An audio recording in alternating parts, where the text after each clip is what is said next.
Welcome back into the Pick and Roll NBA podcast with Jet and Sap, presented by Full Press Coverage. Free agency is here, and it is already taken off with pretty much, it seems like everybody's already off the board, honestly.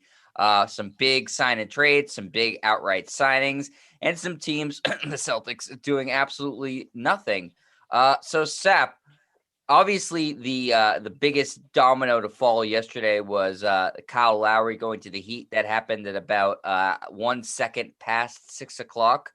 Clearly, those two teams just really liked each other. There was no talking prior to the moratorium on these things. So, what's your impression of Kyle Lowry to the Heat?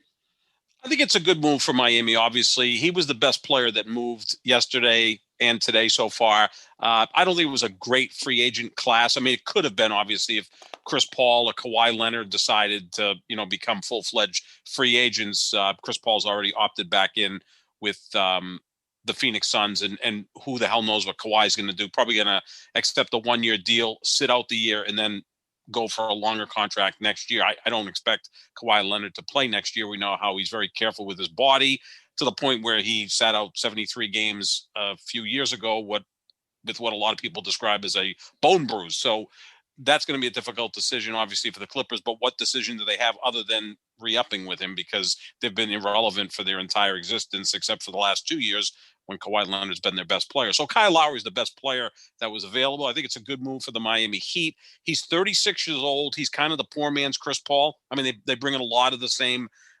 strengths to a team. They play good defense. They're floor generals. They're leaders. All of that interesting stuff. So I think he's going to help Miami. It's also going to position them with a backcourt of Kyle Lowry and Jimmy Butler that is going to be the biggest pain in the ass backcourt in the NBA, right? You're going to Yeah. love that team, Jet. If you weren't such a big Celtics fan, you may adopt the Miami Heat as your favorite team because that backcourt is going to be very competitive, to say the least.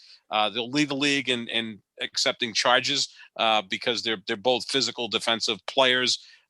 So I think it's a good move for the Heat. I think some people are going overboard with it because I saw Lowry last year. I think his play slipped a little bit. He's 36. He's a 6-foot point guard, but you can also chalk that up to, again, it was a weird year.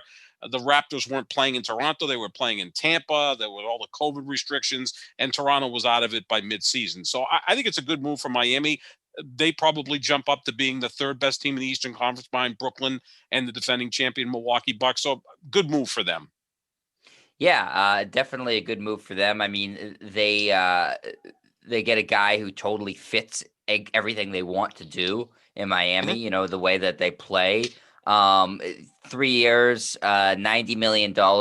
Like you probably have a 1 or 2 year window now Right. with the age of Jimmy Butler and Kyle Lowry. So you're paying for a short window, which Miami's fully comfortable doing. Jimmy Butler also did sign an extension there. He 4 years, 184, so he got a Mm-hmm. massive paycheck. But yeah, I mean, I don't see how this is detrimental at all to the Heat. They saw who the best player really available in free agency was. He fits a need for them. And it certainly makes them, like you said, Sab, very competitive in the East. Does it put them past Brooklyn? Not in my opinion, but No. we don't know what Brooklyn's going to be looking like in terms of, if they're healthy or if they actually have chemistry because they played so little together. And certainly I'd say, they're right on par with Milwaukee, the defending champions now. They beat Milwaukee in the playoffs in the bubble a year ago. And I think Kyle Lowry certainly adds an extra dimension to Miami that they were hoping Victor Oladipo would bring. It didn't really work out. And so Lowry, I think, is more of a sure bet. I mean, I just don't see how you could criticize anything about this for the Heat. The other signing that the Heat have that maybe you do want to criticize a little bit is they gave Duncan Robinson 5 years and $90 million, which to me seems like an astronomical price for a very, very one-dimensional player, Sap. Yeah, I mean, topped only by the Knicks giving Evan Fournier 4 years, $78.5 million. At least Duncan Robinson is younger than Fournier, and he's proven that he can play well in the postseason, which Duncan Robinson did 2 years ago in the bubble. Yeah, that's an astronomical contract, actually the largest in NBA history for an undrafted player. 5 years, 90 million. It's like the Miami Heat. They're working on a different salary cap than everybody else because we know Jimmy Butler is going to be making around $45 million a year. You got Kyle Lowry at 30 million. Now you've got Duncan Robinson at 18. Bam Adebayo's getting paid. They also bring in PJ Tucker to be a really good role player, which I think is a smart move as well. I mean, actually, I think that the Heat will be playing better defense than the Dolphins this year with that collection of talent. So, yeah, Duncan Robinson, that was kind of surprising that the contract was that big. There were other surprises too, like Kelly Olynyk, 3 years, $37.5 million. Really? I mean, that Yeah. just shocked the hell out of me. Here's the problem I have with free agency. I don't think you have to jump into it to try to win the narrative. Hey, we're really trying to be a contending team, because now you're overpaying for average, which I think is the worst thing you can do in sports. Look, I know you're going to criticize the Celtics. Who were they really in on? Were they in on Kyle Lowry? It seemed like Kyle Lowry was going to Miami No, from the not on Kyle get-go, Lowry. right? So that wasn't on Kyle Lowry.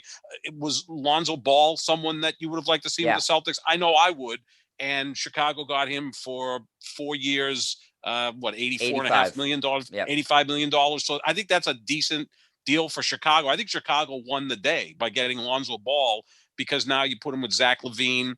You got Nikola Vucevic, who I think is a good big. So now you've got those three players to build upon. Rumor has it that they're going to get DeMar DeRozan in a sign and trade and send back Lauri Markkanen to the San Antonio Spurs. So, you're building something in Chicago, and they also added Alex Caruso, who's a nice role player. So I think Chicago had the best day yesterday, because I think Lonzo Ball is probably the most underappreciated player that moved yesterday, because his deal's not much more expensive than Evan Fournier. And I think Lonzo Ball offers a lot more than Fournier, because he's a much better defender, much better facilitator, and has become a good 3-point shooter. I thought the Bulls made a good move in signing Lonzo Ball, and that probably is what the Celtics should have done. That would have been the biggest move for the Celtics and the best move. Yeah, I know. I totally agree, Sap. And I think people were all over the place on Celtics Twitter. Some people really were in love with the idea of adding Lonzo Ball. Some people were completely opposed to it. I just looked at it as, I think, now with Kemba Walker gone and Marcus Smart is your de facto starting point guard, you really want a distributor and somebody who can run an up tempo offense. Lonzo Ball is probably one of the handful of best passers, like Mm-hmm. most gifted passers in the league. He plays really good defense. He's the same age as your two young stars. I thought it was sort of a no-brainer. But the Celtics would have had to be creative to try to make that work. They would have had to send out Marcus Smart and something else, and they seemed unwilling to do that. I mean, if you look at what the sign and trade ended up being for the Bulls, they didn't end up giving up too much to the Pelicans. Right. So it seemed like it was feasible to do, but maybe Lonzo was just more intrigued with playing in Chicago than Boston potentially. I don't know how close that negotiations even got, or if they were even realistic. But I agree with you. I think it was a really good move for Chicago. And I look at the Bulls as a team. They missed out on the playoffs last year. But now they're really building something, and I think that core of Levine, Ball, and Vucevic, and then they have a couple nice players that they've taken, with high picks the past couple of years. I do think that they could really be something, and I think that you could certainly make the case right now, and we'll talk about the Celtics a little bit more in a minute. The Celtics, I think, are getting passed by a lot of teams, which is really scary. If you're the Celtics, going, what the hell? You're letting Chicago look like they have a more bright future than you, whereas a couple of years ago, you look like you're the brightest future in the NBA. So that's certainly disappointing to me. But as far as that Lonzo Ball signing, I think the money is good. It seems right about where the exact amount I would pay him. So I don't think it's an overpay. He's young. He has a chance to improve. He has a chance to improve with that core. So I agree with you. I think that signing for me gets an A from Chicago. Yeah, I think that was the best signing of the day in terms of value. You're getting a young player. Kyle Lowry is outstanding, but again, he's 36. So, like you said, Jet, there's a 1, maybe 2 year window there with the Miami Heat, and that's what Miami does. They are always championship driven. Although since LeBron left following the 2014 season. They've really been a title contender once, and that was in the bubble when they beat the Celtics in the Eastern Conference Finals before losing 6 games to the LA Lakers in the championship round. But yeah, I thought that was a really good sign by the Chicago Bulls. I thought that was the best move of the day. I think Fournier signing with the Knicks was the worst move. You're getting a guy who's really one-dimensional. And again, the Knicks, sometimes, you want to win the back page, so you just sign someone. I think sometimes the best approach is, well, let's just catch our breath and maybe you wait a year when the free agent pool will be much deeper and more talented. Now, you don't know what that's going to be next year. You can look at it right now and say player A, B, C, and D are all going to be available next year, but they may re-sign with their current teams. So you don't know what the free agent pool is going to look like in the summer of 2022. But to me, to just jump in and sign a player like Evan Fournier, I think there's guys like him that you could have signed for less money and a much shorter commitment than 4 years. This is why the Knicks have been, poorly run for, it seems like, my entire life, and I'm 58 years old. As far as the Celtics, I mean, you're bringing in Chris Dunn and Josh Richardson as your recent acquisitions. I mean, what does that exactly do? It just looks to me, Jet, like the Celtics are trying to get a lot of guys with 1 year left on their contract, get through the season, and then they're all in on Bradley Beal, who could be a free agent next year. But it seems like all their eggs are in one basket, and it's the Bradley Beal basket. Yeah, I think that's really dumb, obviously. They, I said this the other day in the podcast. Brad Stevens is talking about flexibility for the near future stuff, but they should be in win now mode completely, because you're gonna, the longer you punt on regular seasons, the better chance you have of losing Jason Tatum or Jaylen Brown in free agency. And I don't think that they're going to be patient, because no NBA players are patient now, with the exception of Dame Lillard and Brad Beal. I mean, that's two guys, and you're expecting Brad Beal to flake too. I from everything I've read about. One question? Please. When did he become Brad Beal? He's always been Bradley Beal, but now he's Brad Beal. I don't know. Maybe I'm just shortening. Is it just me, or no? It's not you. Everybody now calls him Brad Beal. He's been Bradley Beal since he was at Florida, but now he's Brad Beal. I don't know. Maybe it's a new branding technique that he's using. Yeah, maybe it is, but it's worked, whatever it is, as I'm clearly doing it.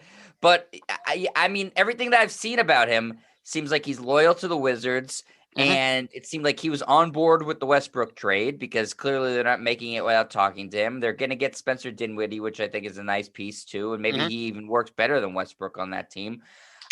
I mean, if you're going to put all your eggs in one basket, you better be pretty damn sure that that's going to come to fruition. And I'm not sure that Brad Beal, whatever you want to call him, is even going to hit free agency, let alone decide with the Celtics. Now, obviously, he's great friends with Jason Tatum, so you like to have that in your back pocket. But, that I'm sure he's very good friends with some guys who are currently on the Wizards.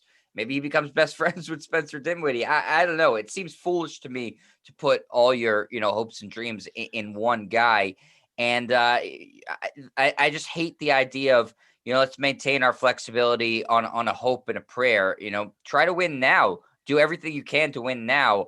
The Lakers have a collective roster that's going to be, 1,000 years old. They're trying to win right now, Sap.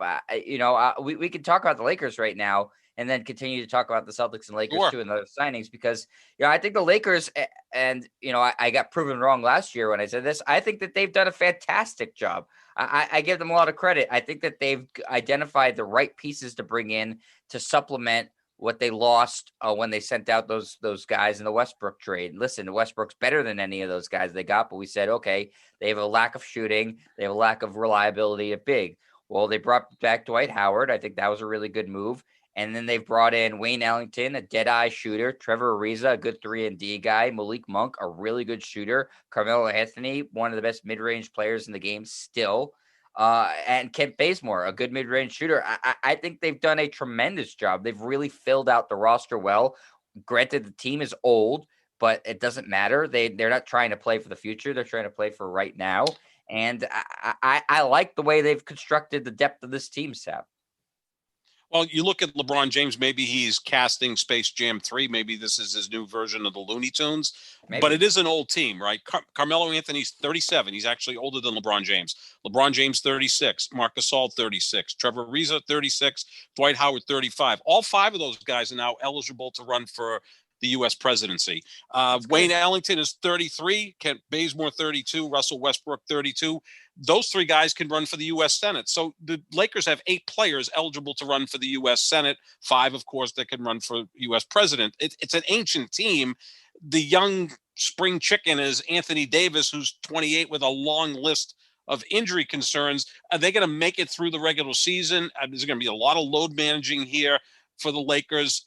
Again, this is going to fall on LeBron James. He's going to have to be the guy that makes this work. Obviously, we can talk about um, the coaching staff led by Frank Vogel. They're going to have to make it work as well. But we kind of agree that LeBron probably coaches the team, or at least the co-coach with Frank Vogel. But on the court, he's going to be the guy that has to make this work.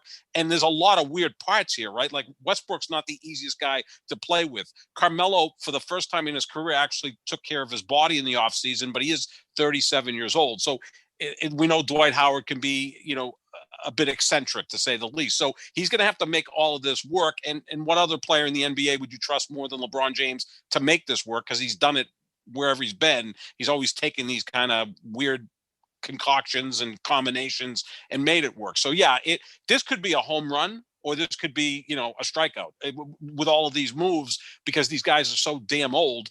But again, I think they did recognize, look, we've got maybe a 2-year window with LeBron. Let's go for it now. Let's keep him happy. Let's keep Anthony Davis happy. If Westbrook fits in, you've got yourself a big 3, and then you got a bunch of guys that, can kind of fill in the roster spots accordingly. Yeah, I mean, I have no problem with the win now mentality and having an old team if you legitimately have a shot at a championship. I mean, I don't think that they're fooling themselves into thinking they have a shot at a championship. They're not loading up. They're not like the Nets when they made the trade with the Celtics and getting Pierce and Garnett completely on the back 9 and thinking, okay, well, we can win a title with this team, when, they were probably they got to exactly where they should have been, which was a second round, exit.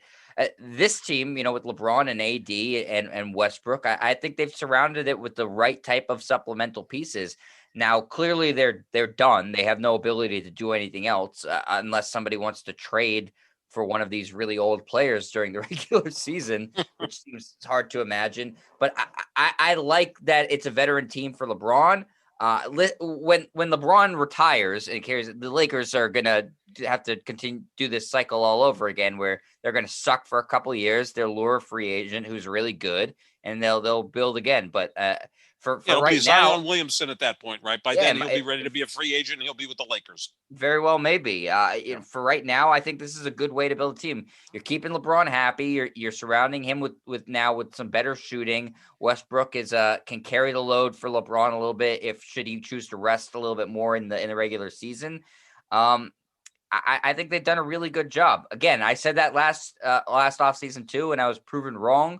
So it's sort of a wait and see. But I think that they've done a good job now covering up for the deficiencies of Westbrook and for some of the deficiencies that the team had last year. Yeah, I really like the move to bring back Dwight Howard, because I thought he fit in beautifully 2 years ago. He gave them an edge, right? I think he was so big in that Denver series in the Western Conference Finals. I think he was completely in the head of Nikola Jokic. It kind of got him off of his game. So I think that was a wise move, bringing Dwight Howard back. Look, it's been rumored that Carmelo Anthony was going to play with LeBron James at some point in his career, and now it's finally happened as they're both going into their 19th year. But I thought Carmelo was a really productive player last year. As you said, he's still got a really good mid-range game, shot much better from 3 than he's ever shot before. He's going to get some good looks with LeBron and Russell Westbrook on the floor. So, yeah, no, I think these are really good players. The key is you got to get them through the regular season and get into a spot where they're not the 7 seed, because it's not easy coming from the 7 seed to win a championship.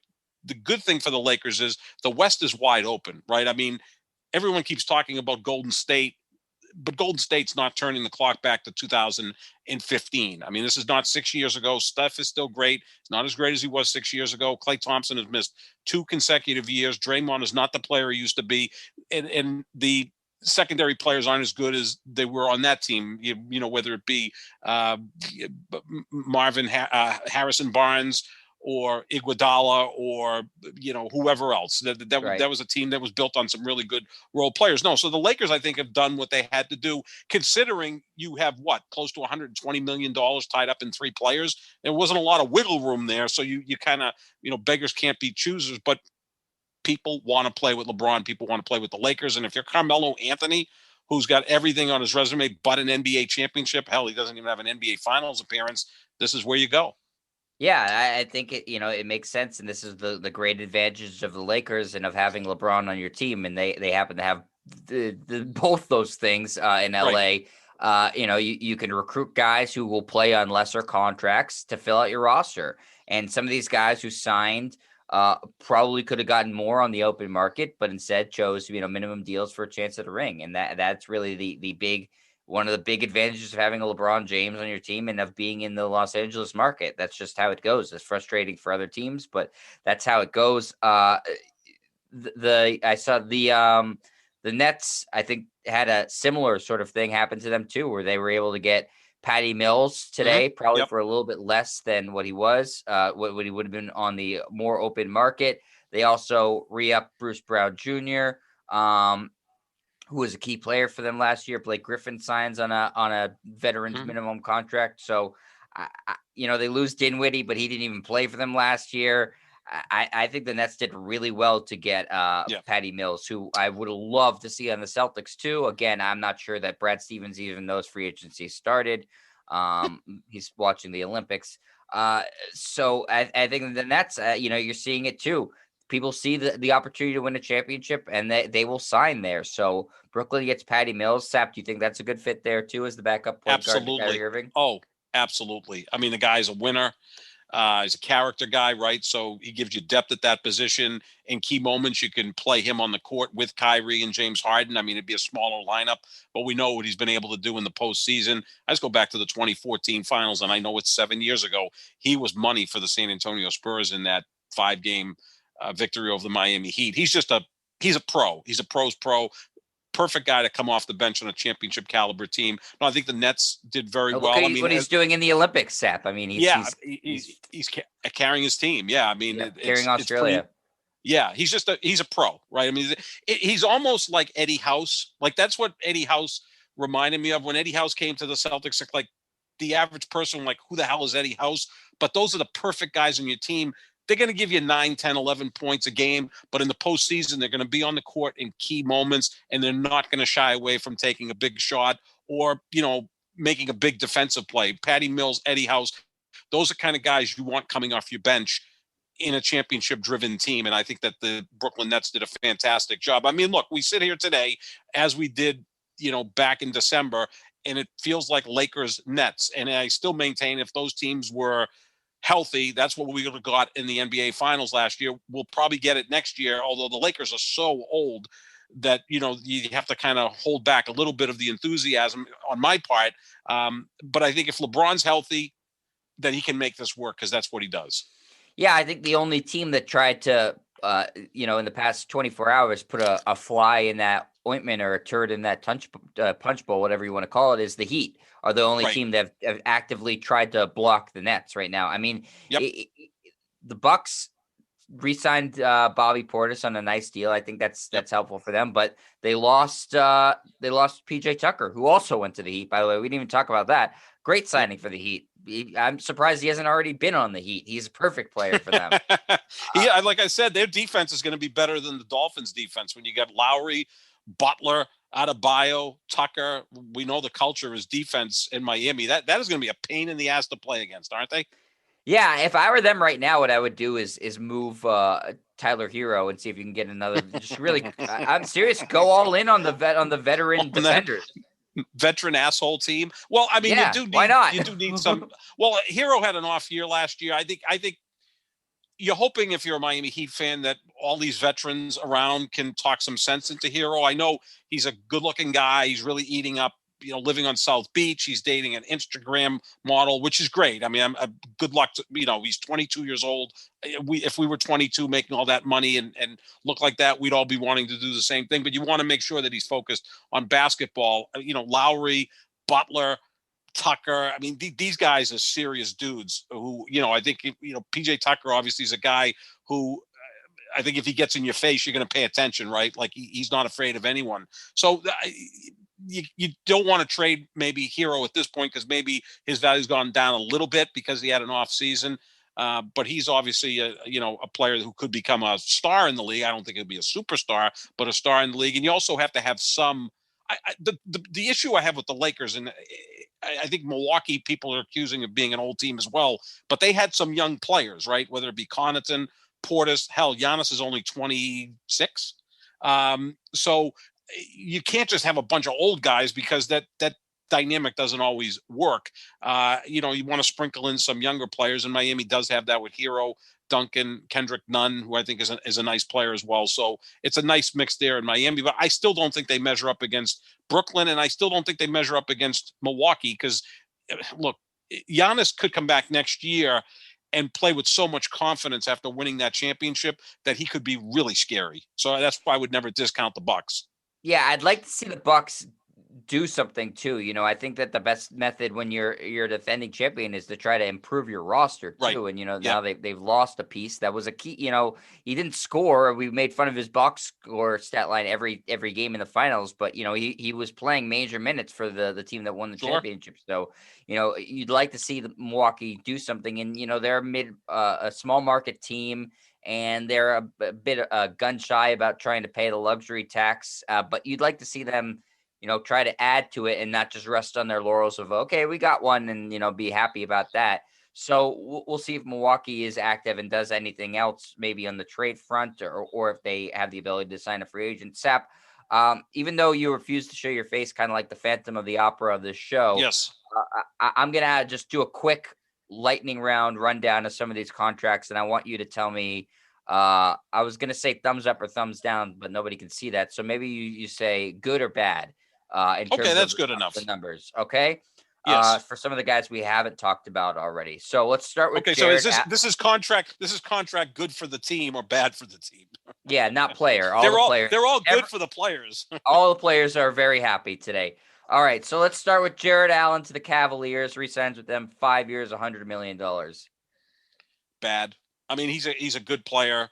I guess that's the going market though for a player of that caliber. 5 years, $100 million. So I'm going to say bad contract because I don't know how he's going to move the needle for the Cleveland Cavaliers. It seems like Cleveland can't get out of their own way. They got seems like Sexton. A rich man's JaVale McGee. Right. Yeah. So I wouldn't have paid him that. No, I mean, I've always said this about sports. Unless the world's going to end, which there is a real possibility with the Delta strain, maybe it will end. But there's going to be an NBA season in 2022, 23, right? So there's no rush right now to go out and overpay for players. And then next year you go, what the hell did we do? It's almost like, you got this credit card and you decided, I'm going to max it out in the first week rather than, well, let me hold back and see when I really need something or really want something that I can use it for. So I think it's a bad deal. Okay, so too much for him. Norman Powell, 5 years, $90 million to Portland. Yeah, way too much. I mean, again, maybe I'm just out of touch. I mean, you 5 years, no, it seems like a lot of money for a guy. It does seem for a guy who's, again, okay, should be the fourth best player on a team. Is right. The third best player on their team. Right. Is Norman Powell? He's a good player, right? Yeah, he's good. He's good. He's slightly above average or whatever. I mean, we can get into the semantics of that, but yeah, that's an extraordinary amount of money. Again, I don't know what is Portland all of a sudden going to be a contender because of Norman Powell? I don't. No, I mean, so. He was on the team already last year, right? Yeah, but keeping him is that going to keep Dame Lillard on the team? Is Dame Lillard going to wake up today in Tokyo and say, "Oh, okay, we got Norman Powell back here"? That's going to make me want to stay there. He's a key component. I don't think so. Yeah. We talked about Evan Fournier, 4 years, $78 million. That's the best move the Celtics made was not paying him that. Yeah. Well, although they blew the trade exception and, Well, yeah, just Danny Ainge, but, had no idea what he was doing by the end of it, which, all the Celtics writers and honks saying, oh, well, great job getting this trade exemption. And oh, Fournier, this is a good addition. Just wait and see what happens when they sign him in the Right. offseason. Well, they didn't. So Yeah. good job by Danny Ainge. Really, really bungled Oh, they're that one. still cleaning up his mess. That's what They're Brad Stevens nobody's is going to have choice. to do. That's Cleaning true. up Danny Ainge's mess. Absolutely true. Tim Hardaway Jr., 4 years, $74 million. Dallas, you look at Dallas, right? Is there a team in the league that has a difference between its best player and second best player more so than the Mavericks? Like, I mean, No. I don't think it's even close, right? Because Luka, look what he's doing in the freaking Olympics, yeah, Sap. He's carrying a bunch of bums. He's carrying Melania Trump, who was, I think, playing shooting guard for Slovenia, a country with 2 million people. Like Houston is bigger than Slovenia. There's 2 million people, and Luka's getting them into the medal round. And to be quite honest with you, Jet, I'm rooting for them to win the gold medal. I know call me unpatriotic or anti-American, but I'm rooting for Luka and Slovenia to win the gold medal. I think that'd be a wild story. So you've got Luka on your team, who's whatever. I think at some point he's going to be the best player in basketball, right? I think if he spends more time on his conditioning and looks somewhat engaged defensively, he will be the best player in basketball. Who's the second best player in the Mavericks? Is it Porzingis, who sucks? That's not a good situation. It's probably Tim Hardaway Jr. Right. So there's no other team in basketball that has that big of a gap between the best and the second best player on the team. So, I don't know what the point is of that. Okay, so you bring him back. He should be your fourth or fifth best player. He's your second best player, and you're paying him a lot of money for the next, 4 years? Dallas, again, hold up till next year and make a big splash. And you got Lucas 22. He's not going anywhere. Yeah, I don't know if they felt with this like they had to send him a good message, being like, "Hey, we're gonna spend money here." But I would have just carried the cap space over to when it's a better free agent class last year. But I don't know what the situation is with him right now with Dallas. Listen, he's under contract for a while, so they don't have to really hit the panic button. I like Tim Hardaway Jr. I think he's a fine player, but I would have preferred the cap space for next offseason and just, whatever, let him go. They said he was a priority. They treated him like a priority. Like you said, I mean, listen, Luka can make it work with a suboptimal roster. I actually think he can even win a championship with we just saw the two teams that were in the finals didn't have unreal rosters. No. But it needs to be better than this, because this is not it's not good. I mean, it's really not a good roster outside of their star player, who's exceptional. I mean literally he is dragging a Slovenia team to the medals rounds that probably had no business qualifying for the Olympics, let alone being here. No, it's truly amazing, and they're winning handily. It's not like they're just winning on buzzer beaters. They smoked Germany. They beat Germany by 40. Yeah, no, Germany has a bunch of amazing. NBA players on it.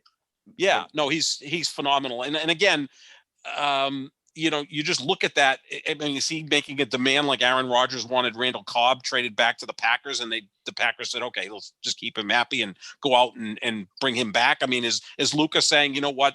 No matter what, I need Tim Hardaway Jr. to still be here. And if you're the Mavericks, you will first of all have to drug test you, because that shouldn't be a priority to bring him back.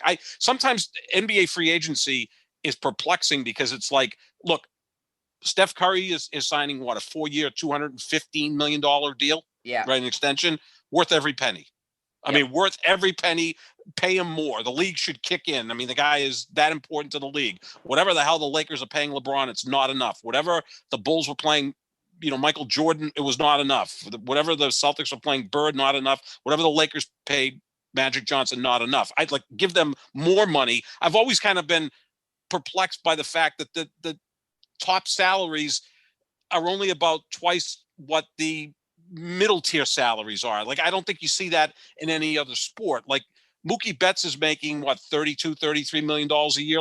Half the Dodgers aren't making $15 million a year. It's just pay your stars. Whatever they give Steph Curry. There should be no max contract. Shouldn't exist. Yeah, just whatever you want. I mean, yeah, and all of a sudden you've got guys, Duncan Robinson, 5 years, $90 million. He's making $18 million a year. He's only making $12 million less than Kyle Lowry, or 60% of what Kyle Lowry makes. That doesn't seem right. It's almost like you're paying the third actor in a movie almost as much as Denzel Washington. It just doesn't seem to make sense. But that's the and again, the NBA is comfortable with that. Give Chris Paul and that association a lot of credit because the even the middle tier or even lower tier players, they get paid. So, give them credit for that. I'm not begrudging anything to the players. God bless them. I mean, if I'm Duncan Robinson and they stuck a contract in front of me and a pen to sign it, of course I'm going to sign it. But sometimes the teams lose sight of what they're trying to do, and I think Dallas is losing sight with this contract with Tim Hardaway Jr. Obviously, Tim Duncan would have been a better signing. Still, currently would be a Oh, better sure. signing, Oh right? my Yeah, God, could you picture Luka and Tim Duncan together? Even at that'd be. Tim Duncan at 45 years old or whatever he is. Yeah, I'm sure he could still get a double-double. Oh Yeah, yeah, no, I agree with you, Sap. I do think that. Listen, I think it's funny that every year the owners cry poor. Oh, the pandemic really affected our league, our product, and then they're handing out insane money to people left and right. These guys yeah. are so wealthy. They don't. They'll just spend the money. If they have the ability to spend it on free agents, they're going to spend it. I mean, there's not a lot of teams that are looking at it and saying, well, we have cap space, we're just going to hold it. It just doesn't really happen that much anymore. How much are the Clippers going to pay Kawhi Leonard to sit out this year, right? And However, then however much it takes. whatever it takes, and then that gives them the right to sign him a year from now because he can get more money from the Clippers. It's incredible. But Steve Ballmer's worth $80 billion. So what is 36 or $45 million for Kawhi Leonard this year mean to him? Absolutely nothing. I mean, they've never been relevant.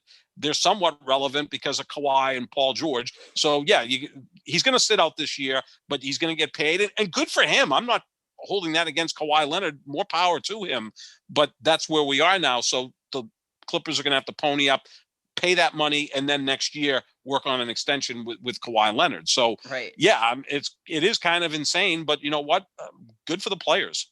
You know what? We were expecting that Clippers Lakers showdown in the playoffs, and it looks like it's just never going to happen. Much like we were expecting LeBron and Kobe to face off in the Right. finals, and that never Never happened. happened. Just some things that look inevitable never materialize in the Yeah. NBA. Rogers, Tom Brady Super Bowl. It did happen in the NFC Championship game, and it wasn't what I had planned to have happen. But Right. Nonetheless, yeah, we sometimes it just doesn't happen.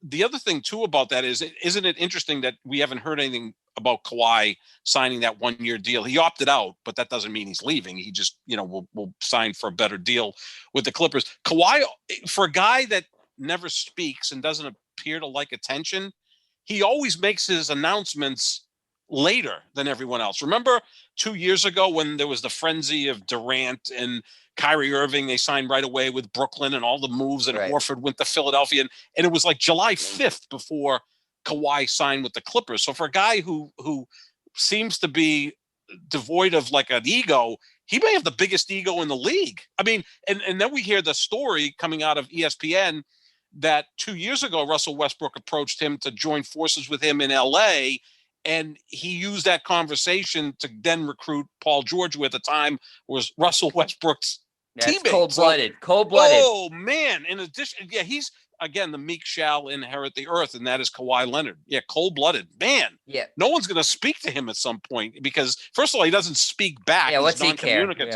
Yeah, what's he care? Yeah, he's no one's speaking to him anyway, and he's he's got that enormous house in Southern California, which looks gorgeous. Here's the thing too with him, Sap. Now all these teams have spent, they've blown their load and spent all their money. So really, the Clippers are the only place he can go to now that will pay him what he wants for the year. Because the teams that have that had cap space have now used it.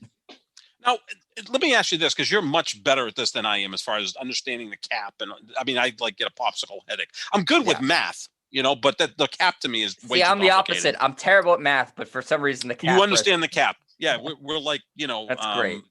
We're like idiot savants, right? We've very got our much so, force, yes. and which again is not politically correct, but what the hell?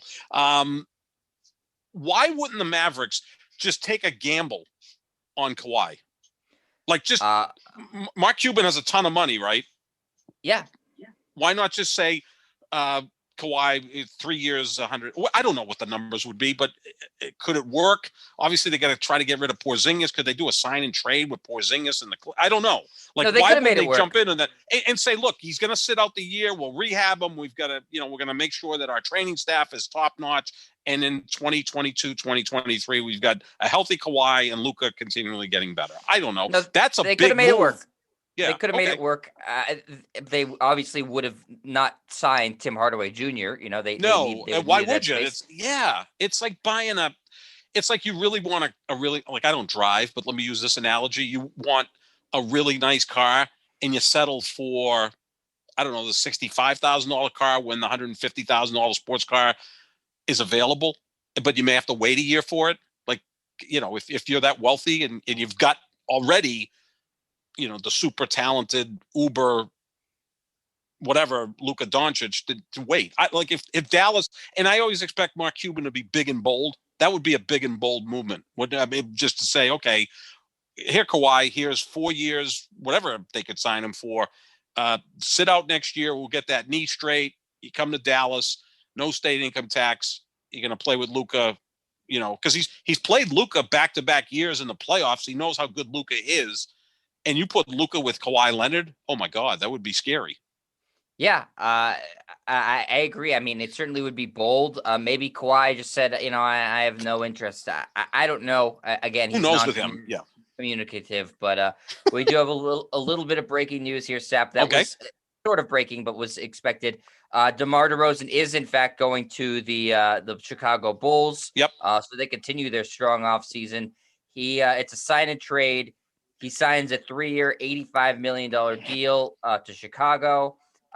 Heading back to San Antonio is Thaddeus Young, Al-Farouq Aminu, a 2025 first-round pick, 2022 second-round pick, 2025 second-round pick. So no Lauri Markkanen in that, but that's what the Spurs get in return. And so DeRozan, Ball, Vucevic, and Zach LaVine is certainly a lot of offense on that team. Yeah, absolutely. I mean, they'll put some points up, and Ball's a good defender, as is DeMar DeRozan, right? And again, DeRozan, I mean, he's a really poor man's Kawhi Leonard. Like, he does a lot of really nice things. Kawhi's a better deep shooter than him, but they're both mid-range guys who could play defense and all of that stuff. I mean, Chicago now at least Chicago looks relevant for the first time in a decade, since they had a healthy Derrick Rose and Noah and a very young Jimmy Butler or whatever. So I mean, they could be relevant again, which is always fun. So I mean, there's another team that, if you look at the rosters, I mean, they can be on at least equal footing as the Celtics, right? I mean, you can't sit here today and say the Celtics have that much better of a roster than the Bulls. They have the two best players, right? And Jason Tatum and Jaylen Brown, but then the Bulls have the next four best players if you're matching them up. Sure, so, without a doubt, I would say. So yeah, I mean, Chicago is certainly vaulting into the playoff conversation in the Eastern Conference with that move, in addition to the Lonzo Ball move. And yeah, I mean, at least they're interesting. For the first time, it looks like in a long time, Chicago is trying to put together a competent team. So is it a team that has a championship ceiling? I don't think so, but they're good, which is better than what they typically have been. All right, Sap, let's continue just going down this list of signings. Just give me, your good or bad opinion. Mostly you thought good for the players, bad for the teams. Mike Conley, 3 years, $72.5 million to the Jazz. Oh my God, this might be the worst of all the deals. Oh, seriously, you don't like that I mean, one? he has. I didn't. No, yeah, I know. I'm sounding like Skip Bayless here, giving out grades to athletes he doesn't like, which isn't the case here. But we're talking about a lot of money for 3 years for a player who I love. Mike Conley. I like him personally. He's been an outstanding player. He hasn't been really effective for 3 years. He got hurt again last year. I mean, again, it's a lot of money for a guy that's older. It's a long commitment. I mean, 3 years is it's not 4 or 5 years, but it's still a fairly long commitment. I think this is a bad move. But again, some of these organizations, they're kind of hamstrung and have to bring the player back to be relevant. And maybe I think what's happening too, Jet, with a lot of teams is they're looking what happened with Milwaukee and things kind of opened up for them in the postseason. And they're thinking, hey, if we tweak the roster and catch a break here or there, maybe that can be us. Yeah, It's not like it was, say, 5 years ago. We were pretty sure the Cavaliers and the Warriors were going to meet in the finals, right? And they did 4 straight years. And no one was crashing that party. Now it seems right. like it's more wide open, albeit Brooklyn and the Lakers look like the two strongest teams, but the Lakers are so damn old, and the Nets have so many like Insane off the people on wall their team. Yeah, characters, right? Kyrie Irving and James Harden's going to show up looking heavier than me. Then they're not going to be as unbeatable as we think they are. So I think things have opened up.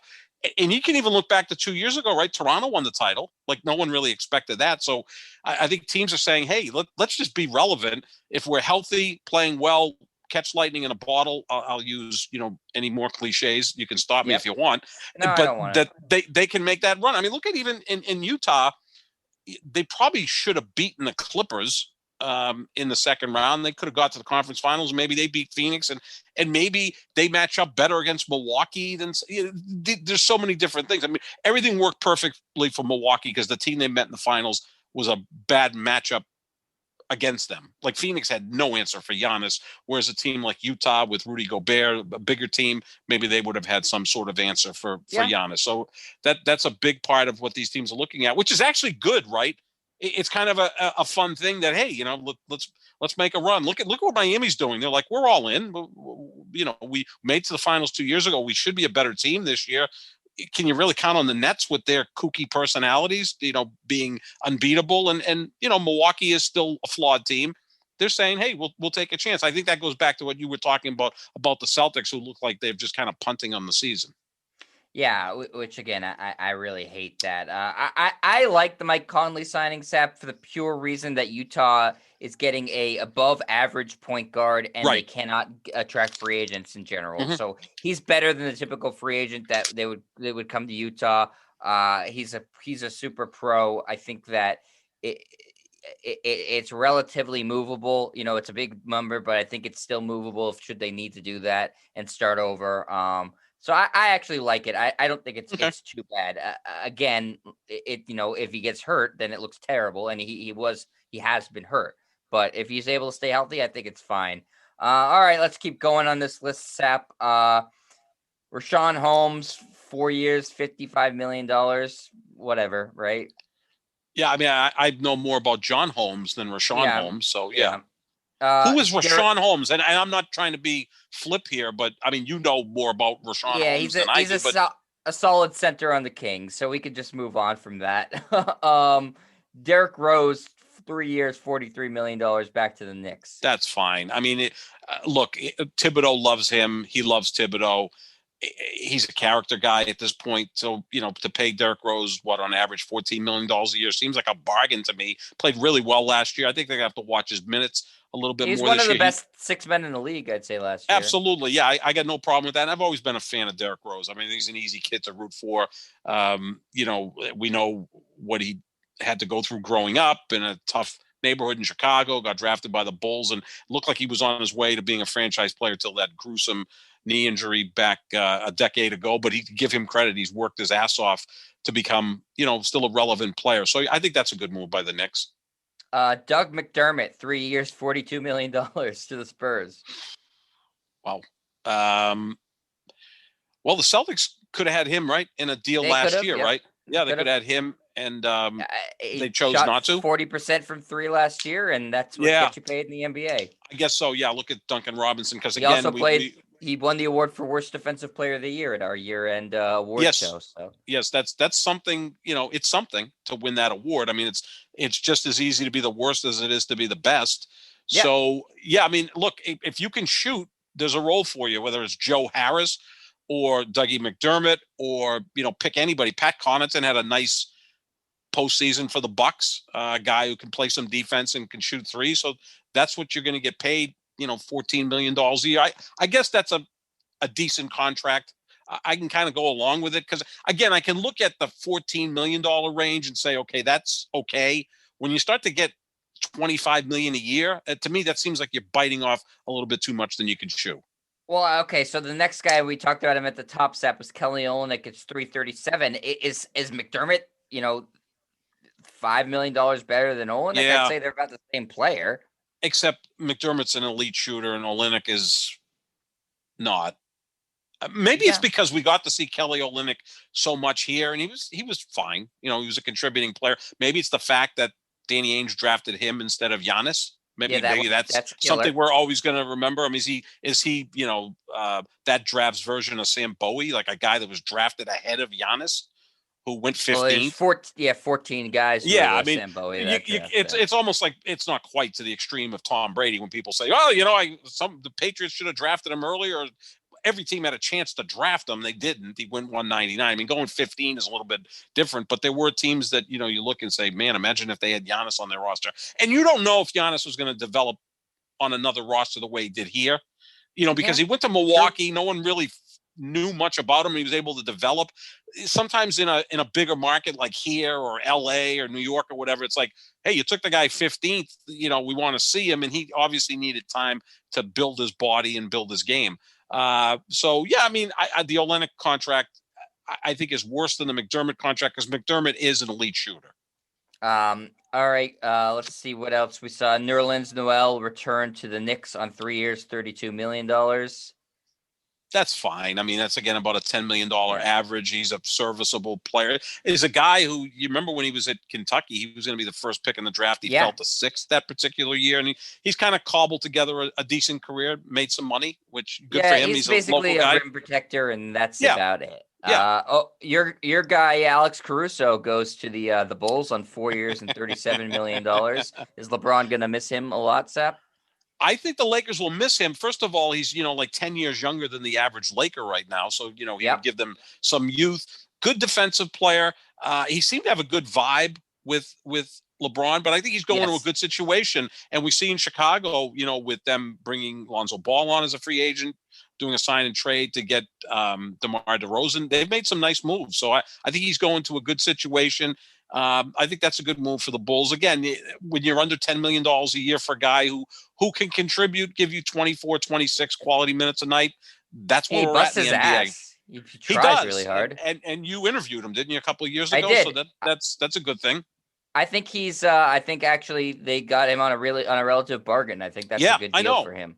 Anybody making less than $10 million a year in the NBA is a bargain, right? The way we're looking at it, because actually that's pretty much the average salary in the NBA. The cap is going up to over $120 million. I know you carry 15 players on your roster, but you really pay 12, money.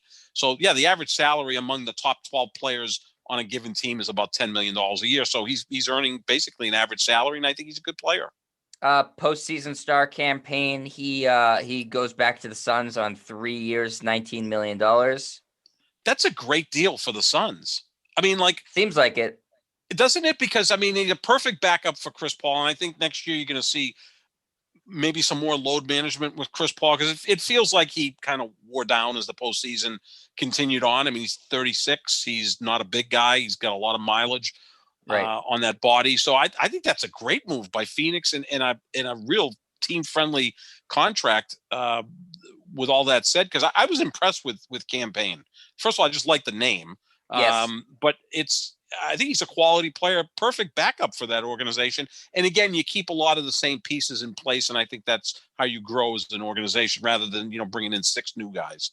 And I think a really good under the radar move for the defending Western Conference champions, JaVale McGee, 1 year, $5 million to Phoenix. Sure, yeah, absolutely. I think he would have made a big difference in the finals. It would have helped because, unless Monty Williams decided not to put him on the floor. I mean, look at you criticizing your favorite coach. That's my guy, Monty Williams. But he just wasn't adaptable in the finals. It's like, yeah, let's let Giannis score 50 and then we'll deal with the rest. And Giannis went out and scored 50. So I think that's a good move because, again, you're bringing in championship DNA in JaVale McGee, who's won 3 titles. Again, he's never been the best player on his team. Heck, he's barely started on any of these teams, but he's a winner, smart player, good rim protector, and that's what they need. And it allows DeAndre Ayton to develop even more, having maybe a mentor on the team that can, kind of teach him the ropes. I think that's a great move by the Suns. Yeah, and I mean, I think that's a good price too for a guy who doesn't have to play a lot, but he can still play. He's on Team USA right now, right? For some reason. And I do. You identify, okay, why did we lose in the finals? And a big reason was because you could not defend the paint at all. Right. And Yep. he defends the paint. And DeAndre Ayton now doesn't have to play every minute of the game. You had no real backup center. Even Saric, even though he went down, wasn't really a backup center. No. He just happened to be there and be relatively tall. We saw in the last game of the series a couple nice things from the Frank guy from Kaminsky. Frank Kaminsky. Thank you, Sap. Yep. But I mean, McGee is an upgrade over him. Oh, So yeah. I think that was two good moves for the Yeah. Suns. Sap, a move that I think is going under the radar. That was a really good move. Otto Porter Jr. for the veterans minimum to Golden State. Yeah, quality player. You get him at a really decent deal.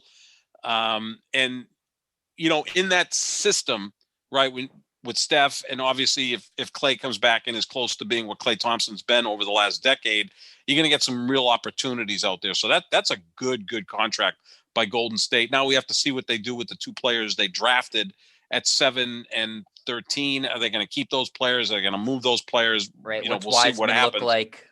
What's Wiseman, if he can, you know, adapt. Just imagine if they had just taken LaMelo Ball second. Ooh, as opposed to Wiseman. And again, because Steph and Clay and Draymond, what makes them so great is they can really kind of fit in with other players, right? They're very adaptable. Man, that would have been quite a sight to see if they had LaMelo instead of Wiseman. Of course, you know, maybe would have heard LeVar talking about how LaMelo was better than Steph Curry. But, you know, because obviously Lonzo Ball was going to be better than Steph Curry, and that clearly hasn't happened, nor is there really many guys that are in the league that are ever going to be looked at as better than Steph Curry, other than obviously LeBron, Kevin Durant, and maybe Giannis, if Giannis continues and wins championships and, you know, one or two more MVPs. That's about it. But yeah, no, that's a really good move because that's a quality player, again, a veteran. And Golden State always seems to find those players. It's a good organization. It's a great place to live.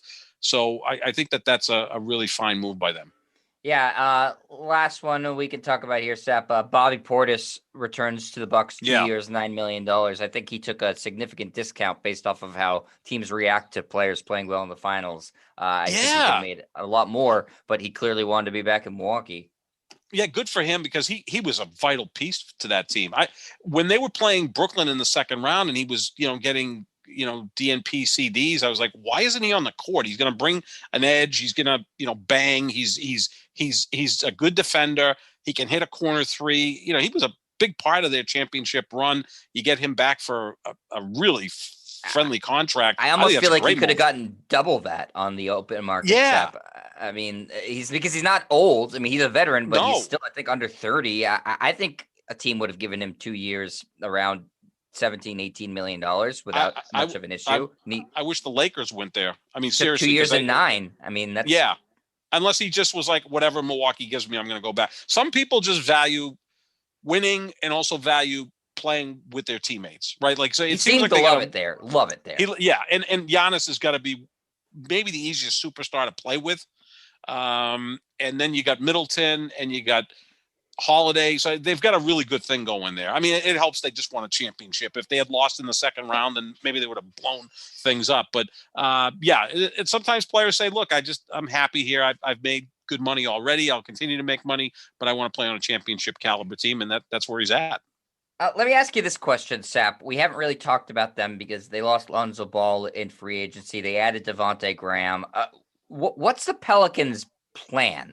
I don't really see what they're doing here. It seems like Zion isn't happy. Right. And now they lose a guy who was, for nothing, who was, you know, a pretty good player, and I thought would have been a great fit with Zion for the future. What's going on there? Yeah, that makes no sense. They should have kept Lonzo Ball. You'd have your point guard. I know it seems like they're trying to run their offense through Zion, which is all well and good, but that's going to put so much pressure on him mentally and physically. I mean, he's a big man who's had some injury concerns. Now you're going to ask him to do even more. I don't get it. I mean, it's not a well-run organization. The same people that own the Saints own the Pelicans. It seems like they spend 95% of their time running the Saints and maybe 5% of the time running the Pelicans. I mean, this is an organization that had Chris Paul. They screwed that up. They had Anthony Davis. They screwed that up. They've got Zion now. It seems like they're well on their way to screwing this up as well. Um, David Griffin is running things in New Orleans. He is an NBA champion thanks to LeBron James. He got paid a lot of money to run the New Orleans Pelicans. Again, we've seen this with the likes of Tom Brady and LeBron James. A lot of executives and coaches, et cetera, and players get paid a lot of money just by being associated with those two all-time great players. And I think we're seeing that with David Griffin. I have no idea what the Pelicans are doing. It is weird to just let Ball go. You got Brandon Ingram and Zion. Like, you need something else there. You need someone that can take some pressure off of those guys, not add pressure to them. Yeah, I agree. I don't understand what they're doing at all. It seems like this is destined towards an inevitable breakup between Zion and the Pelicans, which is obviously a disaster for them. I mean, they lucked out in getting him, and they seem like they're doing everything they can to hasten his exit there. So I don't really get it there. Sap, is there anything I missed that you wanted to talk about with free agency? Do you want to dump on the Celtics more? We can dump on the Celtics more as the days continue.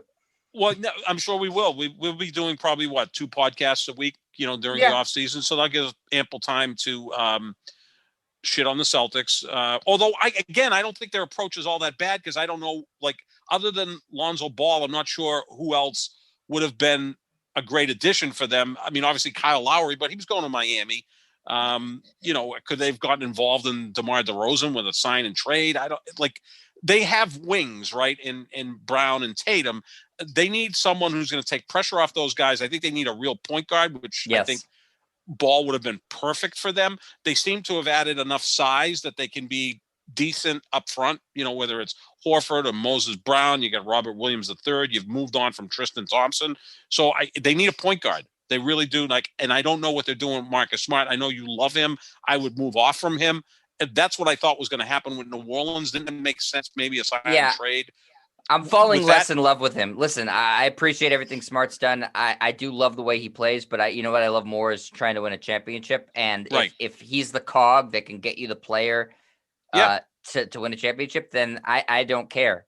Move him. That's fine by me. Celtic. I mean, I know to a lot of Celtics fans that sounds horrible, but you do whatever you do whatever it takes to win a championship. This isn't a championship roster. If trading Marcus Smart is the mechanism to get you a championship roster, then I don't even think twice about it.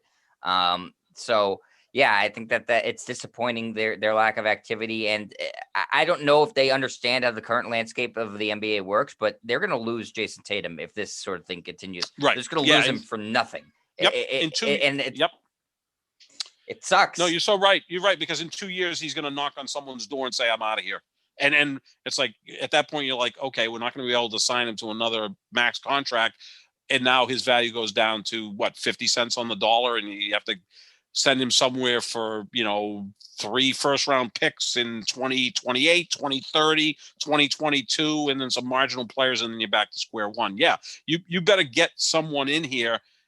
And again, I think Ball was the one player. We both agree on that. And for the money that Chicago gave him, I think the Celtics should have been in play. Or were they just did Brad Stevens take this literally, that you can't talk to players till 6 o'clock last night? He definitely did. He definitely did. Yes. I mean, he's obviously a guy. He's a rule follower. He's a rule follower, right? Dots his I's, crosses his T's, and it's 6 o'clock. Let me get a hold of Lonzo Ball's agent. Well, Lonzo Ball's already committed to Chicago.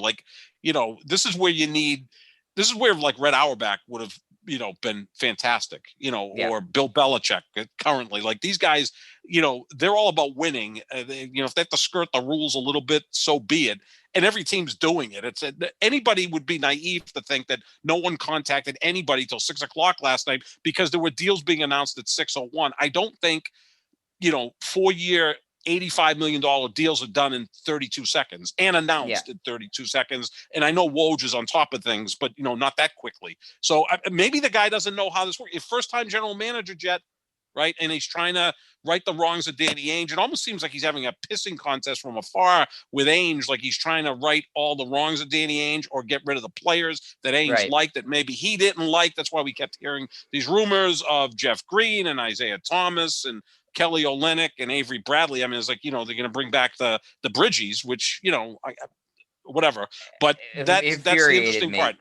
Yeah, it was just It's like, just what, like what are what you doing here? everybody's saying. Oh, run it back to run back losing. Right. It's you Run don't back run what? back a team that lost in the conference finals. That is stupid. That lost in the conference finals 5 years ago. I mean, Right. And now it's those guys stupid. aren't as good as they were 5 years ago. I mean, I Right, know right, the Lakers have gone old here with these players, and I kidded how old they are, but they still have the foundational piece in LeBron James, right? Because right. he'd make everything better. I don't know if Tatum and Brown have that in them. I think they're marvelous players. They're not force multipliers. I've said this a million times yet. There's about 5 or 6 force multipliers in the NBA. The Lakers are lucky they have one of them. I think Golden State has one in Steph Curry. I'm starting to think that Giannis might be that guy. I mean, he won a championship, so let's give the man his due, Yeah, no, yeah, because he's so good on the defensive end too, right? So that's part of it. There's just not a lot of those guys. As great as Kevin Durant is, I don't think he's a force multiplier. I think he's just a great player. There's a difference. So, Jason Tatum, Jaylen Brown, wonderful players, but they're not necessarily force multipliers. They're going to need some help. They need a point guard that will take pressure off them, not add pressure to them. And Lonzo Ball was there, yeah. They and needed they a blew it. distributor, somebody to run the Right. offense, a distributing Yep. point guard. Kemba Yep. Walker wasn't that. I mean, Kemba No. Walker was a nice player. Obviously, he suffered a lot of injury stuff, but he was a score first mentality, Right. score first guy. Yep. Tatum and Brown should be your primary scorers, and you need a point guard who can play defense, distribute, and run a fast break. And Ball checked off all those boxes. I know it wouldn't have been easy to get him here, but it did seem like a good fit. And as far as, and this is the last thing I'm going to say on the Celtics, Hap, you know what current players don't give a crap about? Future financial flexibility. They want to win now. So they're going to lose Tatum. I'm going to call it right now. They're going to lose him. Unless they make a really bold move, they're going to lose him. Because I don't think he has any loyalty to Boston, nor should he. I mean, no. What have they done for him? They haven't really surrounded him with a really good talent. In fact, that every year he's been here, it seems like the roster has gotten worse. So it has. His best roster was his rookie year. It's gotten worse every year since. So it's frustrating if you're a Celtics fan, because it's like, it doesn't seem like they have a plan, right? It's just kind of like, okay, we have Tatum and Brown. They're really, emerging stars, emerging superstars, whatever category you want to classify them as. But like, what else are you doing here? You trade Kemba Walker, you get back Al Horford because it's supposed to be a good contract. Is Chris Dunn, Josh Richardson going to do anything? Are they even going to play a game for the Celtics? Or are they going to get moved? Like, there's a lot of like uncertainty here, and it doesn't seem like there's any single message coming from the Celtics. And I think it may go back to financially. I don't think they're on as much of a solid footing as people think. I think the pandemic, impacted them. So, and it impacted everybody else. And I just don't think Wick in that group are as financially flexible. Obviously, Steve Ballmer, I'm not going to compare anybody to him. The guy's worth $80 billion. But maybe they're not as flush in cash as some of these other owners, and they watch their pennies. And that may explain why Brad Stevens is the general manager. They're on the hook to pay him. So instead of just saying, see you later, and having to write a $40 million check, they promote him to general manager because they have to pay him. Yep. No, dark days, Sap, for the Celtics, unfortunately. Well, come join the Lakers. I think that's a good option for you. No, that will never happen. That will never happen. But all right, Sap, that's on that note, we'll end the show. We'll be here all off season long doing reaction to all these signings, and I'm sure there are more trades that are going to go down. Nothing's been resolved with Dame Lillard in Portland, obviously. And so that could be a big domino to follow. Yeah, we'll be here multiple times a week, giving you all the reaction, see what happens with Team USA going forward. And so make sure you find us. We are the Pick and Roll NBA podcast with Jet and Sap. You can find us wherever podcasts are found. We are presented by Full Press Coverage, and you can find us on Twitter for all the latest updates on the show and everything in instant reaction at JohnSap25, at Jet Stryer. We're also on YouTube at youtube.com/Jet Stryer. Thanks for listening, everybody, and we will talk to you later. See ya.